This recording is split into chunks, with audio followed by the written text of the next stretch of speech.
Hon är bara 19 år, men världens mäktigaste tonåring. Enligt undersökningar i USA är hon till och med större än Bill Clinton som opinionsbildare. Hennes skivor har sålt i miljoner. Hon flyger eget jetplan och har nyligen köpt en lyxvilla i Hollywood.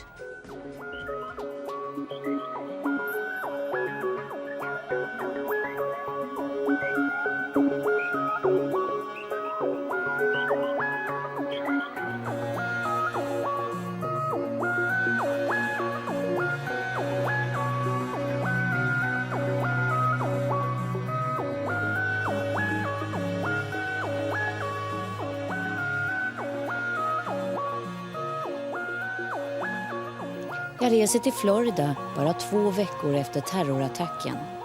Det är ett USA som är präglat in i minsta detalj av vad som har hänt. Nationalismen syns och hörs överallt.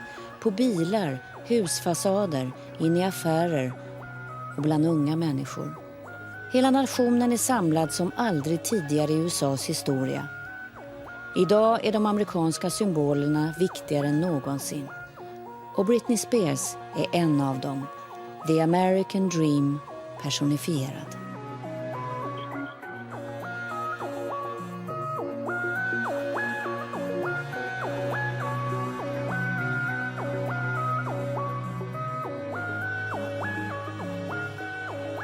Inne på ett lyxhotell i Miami sitter Britney Spears som en drottning och tar emot journalister från hela världen. Hon ger bara intervjuer när hon ska lansera en ny skiva. Jag förs in i ett hotellrum där jag får lyssna på Britneys senaste platta.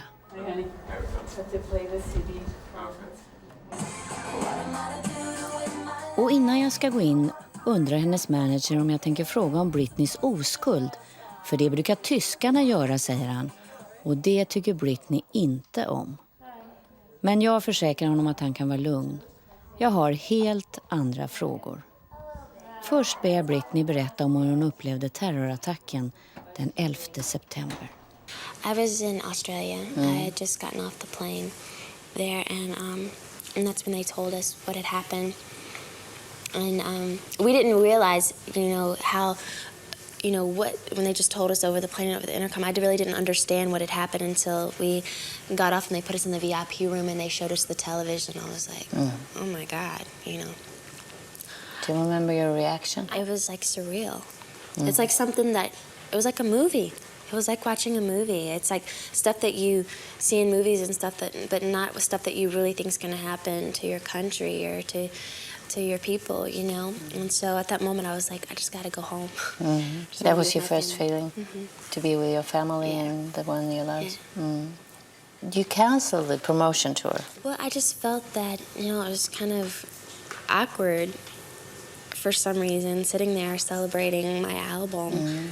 It just felt wrong, and at a time like that, I just wanted to come back and be with my family, And then I realized once I got back to the States that you can't sit here and walk on pins and needles, you just have to go about with what you have to do and just realize that we do have one of the best nations in the world, the best nation in the world, actually, and that just pray to God that, put all your faith in God and just hope that everyone will be okay. Do you think of yourself as a target because you have become something of an icon of American young culture, that you became afraid for yourself? No, I haven't thought about that until you just said that. But honestly, you just have to, like I just said, not walk on pins and needles and just pray and have faith that you'll be okay.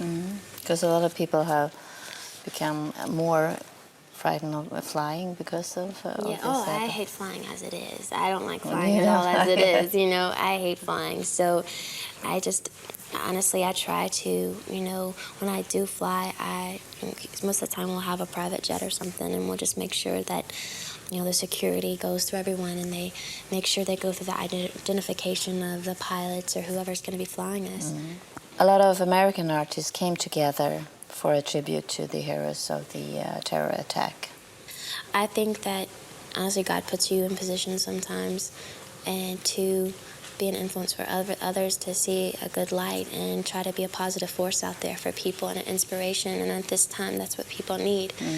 And as far as I'm concerned, I'm donating Every ticket that's sold for my tour, I'm donating $1 per ticket to the kids of the firemen and the policemen that were in the accident. You know, I mean, it's the least I can do, you know.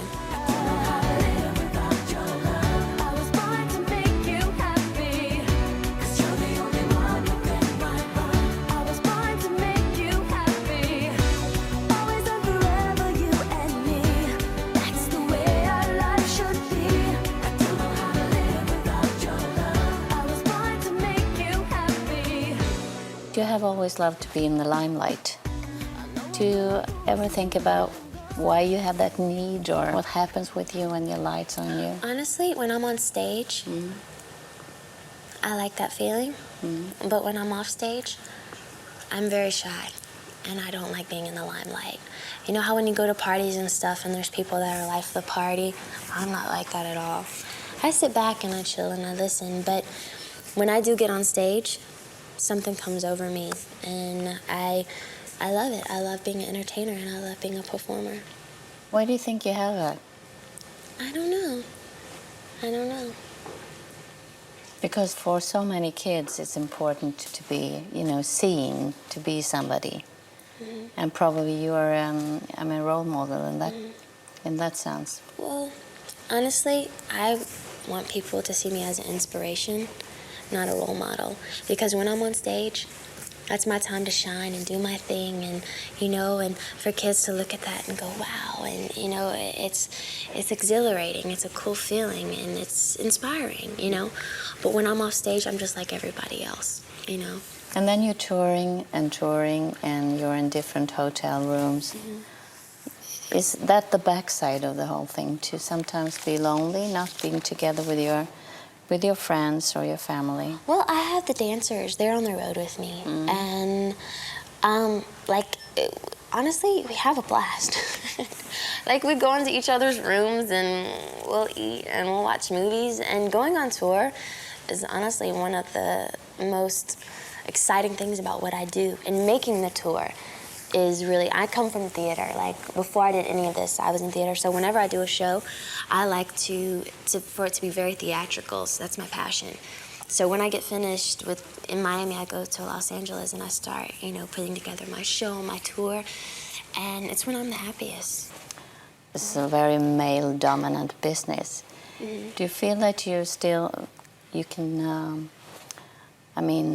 make your own decisions, or definitely. are you in the hands and I'm getting of better and better other every day. Like, with each thing that happens to me every day, you learn more and you gain more wisdom. So each time you go into something, you're more experienced at it, and you can say, okay, this and this. I mean, when I first started, I didn't know what I was doing.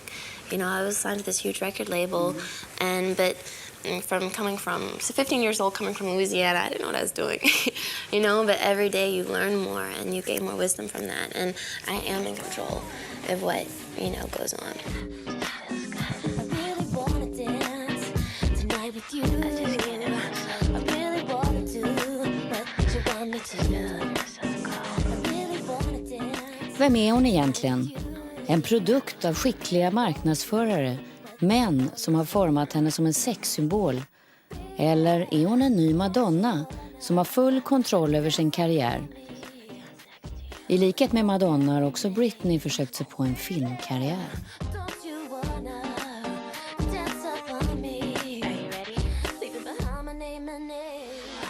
Music will always be who I am and here, but acting is something that's a lot of fun.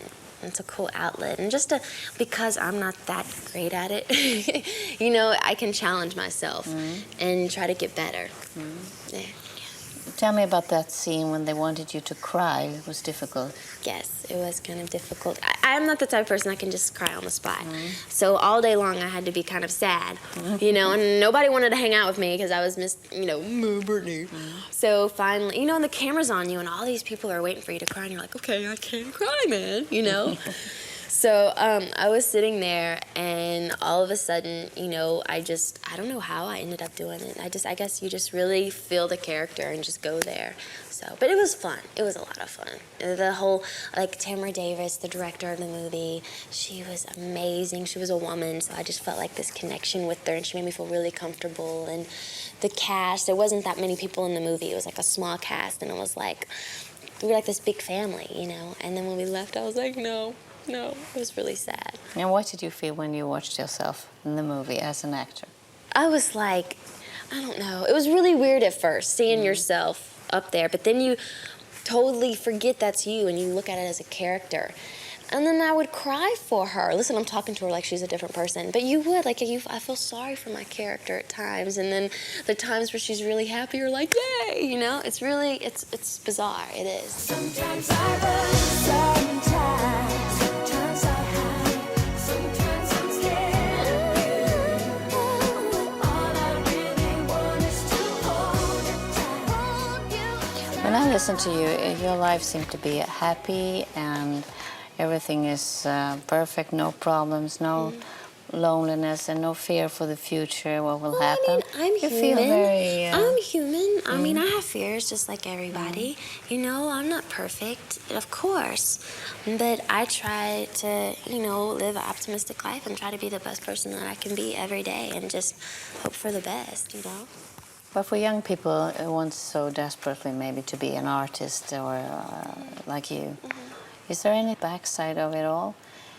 To be admired when you're very young and to be able to buy and do whatever you want to? The one thing that's probably hard about what I do is I don't get to see my family as much as I want to, and that hurts me, you know? But other than that, like, honestly, I feel... Maybe this. I feel very blessed, you know? I feel very blessed, and I thank God every day for my life. I do.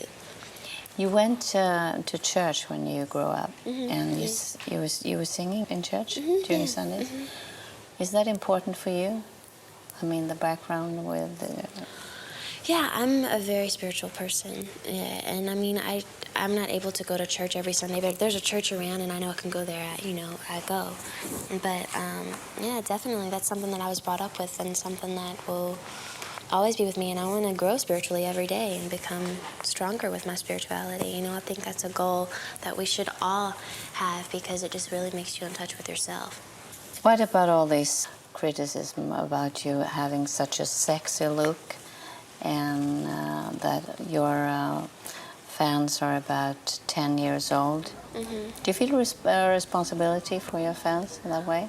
You know what? I'm me. I have my own identity, and I just have to be the person that I want to be. I can't walk around being like, well, that parent may not like that if I wear this, you know.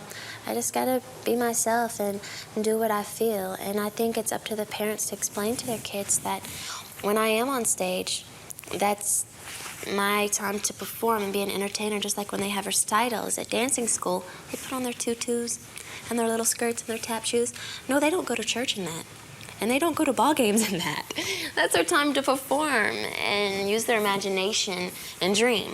And if you can't dream, you can't do anything. And I think they should explain that to their kids, you know. And what do you say about those people who say that you're a product of man who wants you to be sexy, like a toy or something like that? Are you deciding this all by yourself? Your look? What It's you not like wear? people sit around and go, she's gonna look like this, you know? It's like I wear what I want to wear. It's not And that deep, you know. You created that yourself, Yeah. the fashion you're wearing? And Yeah. Yeah. What do you say about those people who thinks that you're... I really don't have to talk to them. They say what they want to say, and I go on with my life, and they should go on with theirs.